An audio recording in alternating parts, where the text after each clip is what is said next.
मोनिका, तू तू या वेळेला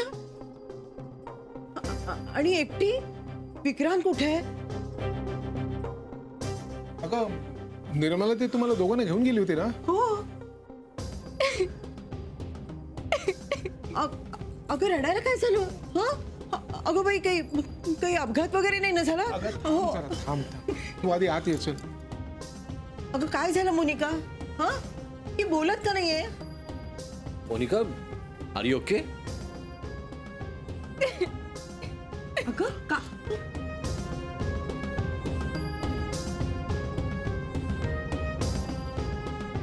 मोनिका बोल काहीतरी. अगं तू बोलली नाहीस तर आम्हाला कसं कळणार? बोल ना. बघ ना ग, ही काही बोलतही नाहीये, आतही येत नाहीये. आता आपण काय समजायचं? अगं विक्रांत होता हिच्या बरोबर, वंस होत्या. अगं काय झालं? लग्नाच्या वेळी चुकून घेतलेला उखाणा अगदी सार्थ ठरवते ही मुलगी. संक्रांत आणली ना. थांब, मी फोन करून बघतो.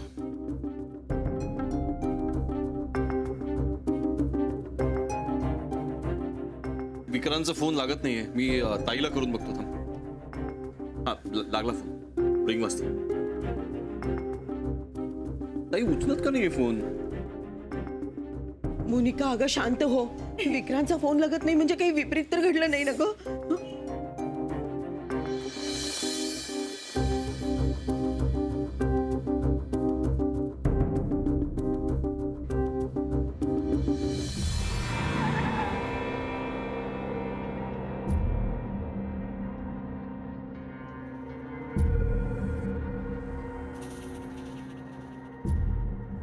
वंसा,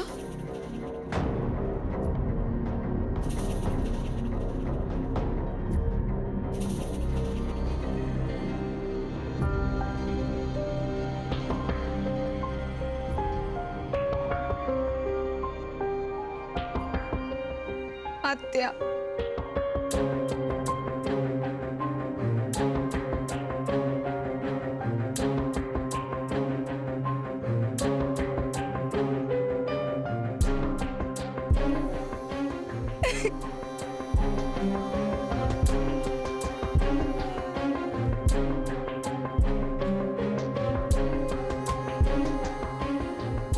काय सांगू?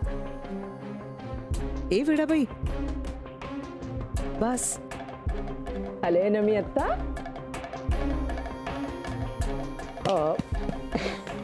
ए वेडाबाई, त्याचं काय झालं म्हणजे आम्ही इथून घरी पोहोचलो ना आणि मला हॉस्पिटलमधनं फोन आला. इमर्जन्सी. आणखीन काय? विक्रांतला आणि मला दोघांनाही जावं लागलं. त्यामुळे मग ही एकटीच पडली ना. कंटाळली असेल बिचारी, म्हणून आली असेल बहुतेक. हो ना. आणि आता ना तिला खरं तर तुम्हा सगळ्यांची इतकी सवय झाली आहे ना बिचारी. ए बळा, आणि चला विक्रांत वाट बघत असेल आपली. एवढ्यासाठी रडतात का असं? हा शहाणी बाई ती. सॉरी, माझ्यामुळे जरा तुम्हा सगळ्यांनाच त्रास झाला. आता सगळ्यांनी शांतपणे झोपा. आणि अलकाबाईंनी उगीच त्रास करून घेऊ नकोस, कळलं? रडत बसू नकोस. हा, आणि एक गाडी इथेच ठेवते, मग ड्रायव्हरला पाठवेन मी, तो घेऊन जाईल. चल झोपा, आम्ही निघतो आता. नानू मामा झोपा. चल बाळा, चला बॅग घे. लावून घ्या दरवाजा. नीट जा.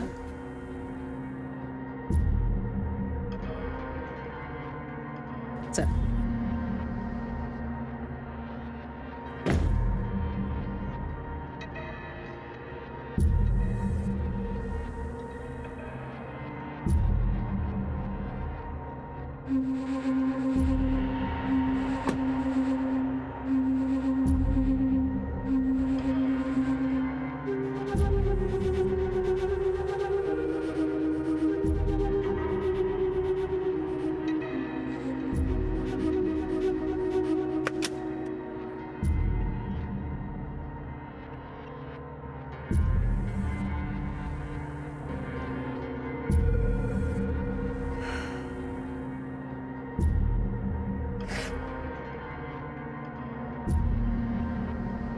रडून रडून दमायला झालंय.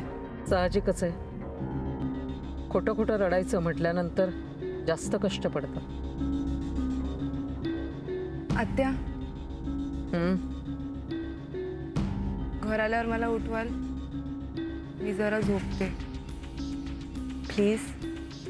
हो. थँक्यू.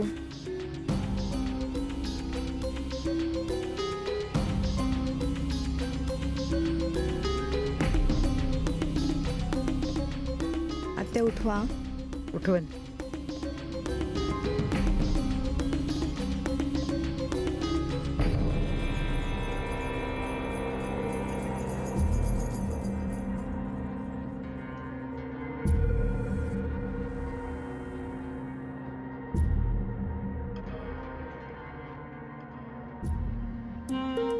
उठ. आलं तुझं घर.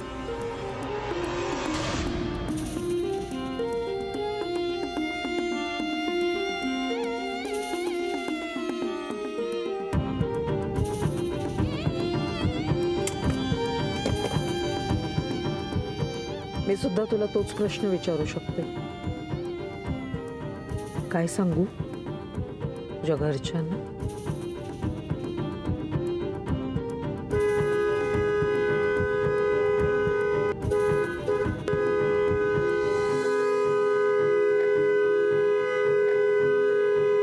आत्या, आत्या प्लीज प्लीज इकडून जाऊया. आजी आजोबांनी बघितलं तर?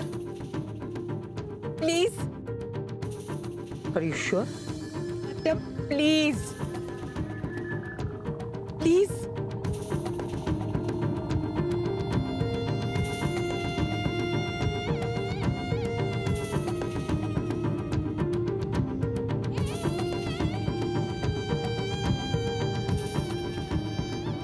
आत्या प्लीज चला प्लीज.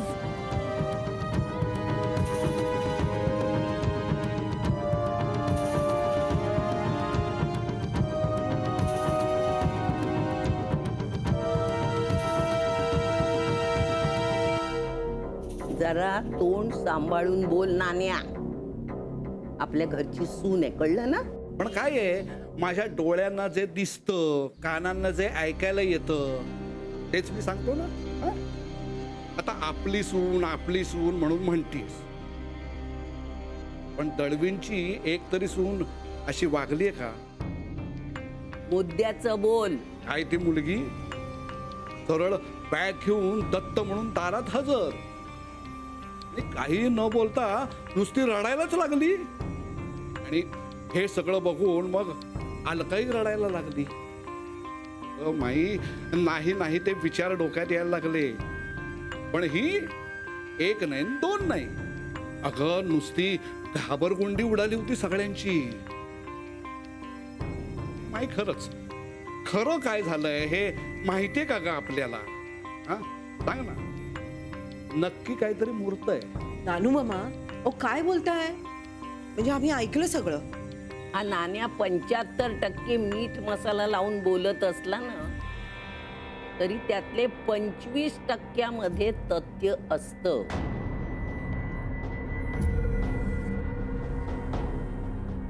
शोधून काढीन मी. तू जा तू.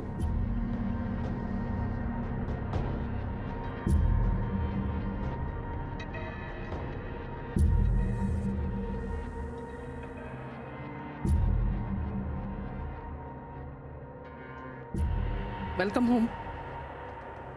नको आत्या, थँक्यू.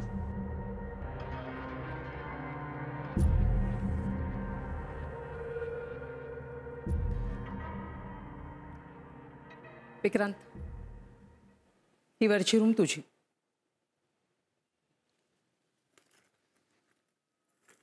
एक मिनिट. तुझ्यासाठी ही खालची रूम आहे. म्हणजे हा, मी दाखवते ना तुला. चल. इट्स ओके आत्या. आम्हाला एकच रूम दिली असती तरी चाललं असतं. आमच्या दोघांच्या मध्ये एक अदृश्य भिंत आहे, कायमची. असं विक्रांतनेच ठरवलं. मग आम्ही 2 वेगळ्या रूम्समध्ये राहिलो काय किंवा एका रूममध्ये राहिलो काय, it's one and the same. बरोबर ना विक्रांत?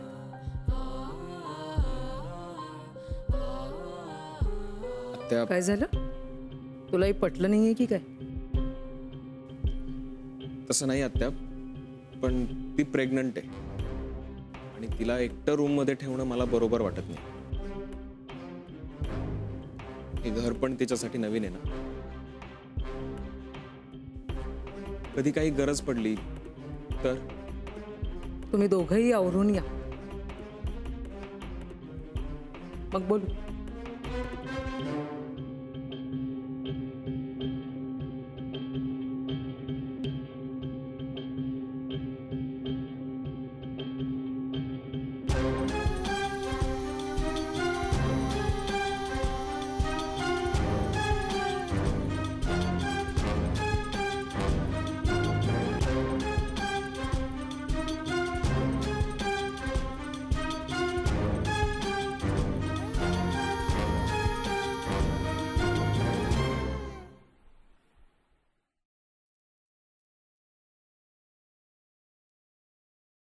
मोनिका,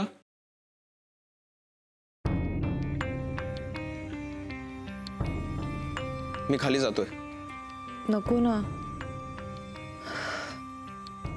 माझं डोकं दुखतंय. It's been a long day. ठीक आहे. Vikrant, please don't go. काय? नको जाऊस ना प्लीज. बरी आहेस ना तू? नाही ना, खूप डोकं दुखतंय माझं आणि मला ना खूप विचित्र वाटतंय. मग झोप. विक्रांत, थांब ना. हे बघ, मला माहिती आहे मी बायको म्हणून काही बोलले तर तू माझं ऐकणार नाहीस, पण निदान एक पेशंट म्हणून तरी माझं ऐक प्लीज. काय? नको ना जाऊया आत्ता बोलायला. तूही नको जाऊस प्लीज. नवीन रूम आहे ना, एकटं वाटेल मला आणि मग भीती वाटते. विचित्र विचार आले ना मनात, डिप्रेशन येतं. प्लीज विक्रांत, तुझ्या पेशंटला एकटं सोडून नको जाऊस ना.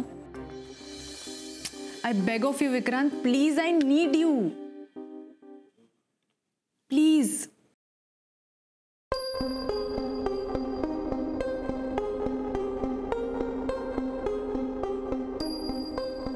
As my doctor please. मला माहिती आहे तुला आत्यासमोर यायचं नाहीये, पण आता मी जर खाली गेलो नाही तर आत्याच वर येईल. काय करू? जा.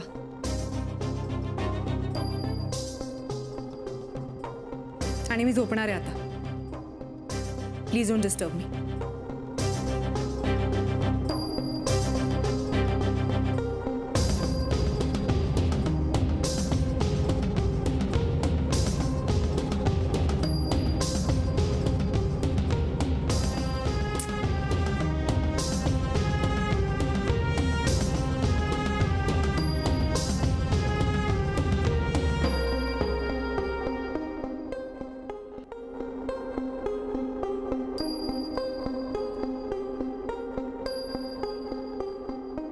ती कुठे? तिचं डोकं दुखतंय, झोपली. मी सांगितलं होतं मला तुम्हा दोघांशी बोलायचं. उठव तिला. त्या जाऊ दे ना, झोपली आहे ती. आपण बोलू ना. तू तिच्यात गुंतला तर नाहीयेस? असं का विचारतेस सध्या? मला उत्तर हवं. लग्नाआधी ती मला खरंच आवडली होती, त्यानंतर सगळंच बदललं. लग्नाआधी जे वाटत होतं तसं काहीच राहिलं नाहीये आता. अजून किती थांबणार आहेस?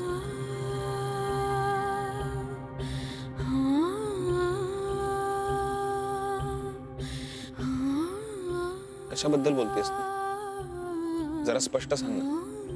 मी स्पष्टच सांगते.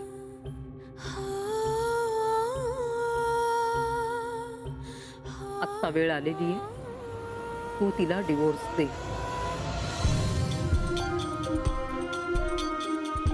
आणि तुझ्या आयुष्याची नव्याने सुरुवात कर. नाही तू उठव तिला.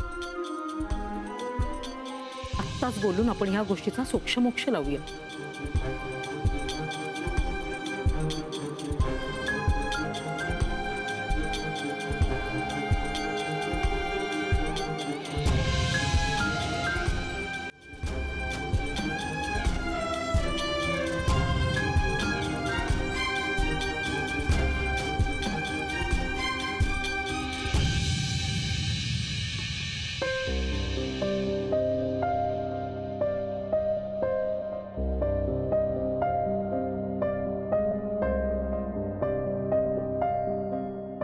विक्रांत, तू मला डिवोर्स देणार आहेस का?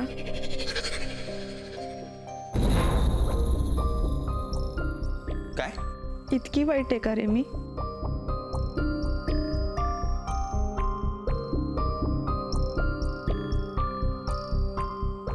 मी लहान होते ना, तेव्हाच माझे आई बाबा गेले. घरात फक्त मी, आजी आजोबा आणि मनू, आम्ही चौघच. पण जेव्हा मी आपल्या घरात आले ना, तेव्हा सगळंच बदलून गेलं रे. माझ्यावर प्रेम करणारी, माझी काळजी घेणारी किती माणसं आहेत या घरात. मला नाही सवय या सगळ्याची विक्रांत. असं खरंच तुझ्यावर खूप प्रेम आहे, पण तू मला संधीच देत नाहीयेस. तुझ्याशी जेव्हा लग्न होणार होतं ना, तेव्हा मी खूप खुश होते. पण माझी एक चूक, आणि त्यातनं तू माझी सुटकाही करत नाहीयेस विक्रांत. त्याच्यामुळे माझ्या संसाराचं स्वप्न मोडतंय. प्लीज विक्रांत, माझं स्वप्न नको ना मोडूस. आपला संसार नको मोडूस विक्रांत, प्लीज. विक्रांत, प्लीज बोल ना काहीतरी. काय बोलू? तू आमचं बोलणं चोरून ऐकलंस.